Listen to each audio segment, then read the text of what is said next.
My name is John Herbon. I've been a studio potter for about almost 40 years now. We live in Michigan. We live in the Upper Peninsula. It's my wife's hometown. I'm originally from Southern California, but we met in Colorado and moved back there and love living there. So, from start to finish, I do everything. It's a blend of white stoneware and porcelain. So most everything starts out on the wheel.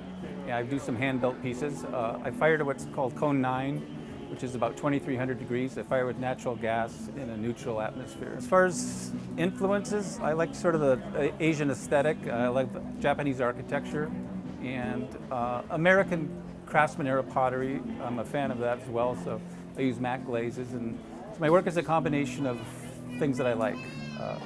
Fish, birds, leaves, flowers, the matte glazes. I enjoy the matte glazes. They're soft to look at. Your eyes can relax. So if you look at the piece, there's no glare. I don't use multiple glazes on individual pieces. I'll glaze a piece with that one glaze and that glaze only. And so when you're looking at it, you can relax. There's no glare, and it's relaxing to look at. There's no contrast or glare. I love Japanese architecture and the whole craftsman era movement. You know, with the American bungalow homes, and then a lot of the craftsman era furniture was all Asian influenced, and I love all of that. So a lot of the pieces I've incorporated some of the architecture into the pieces.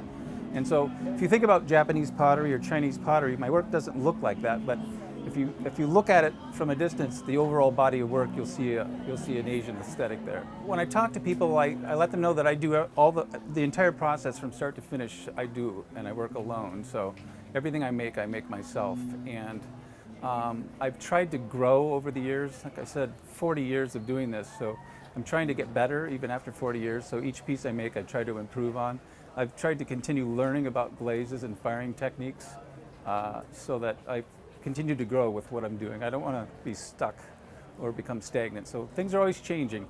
Come back a year from now, there'll be new pieces and different pieces. So it's continually evolving.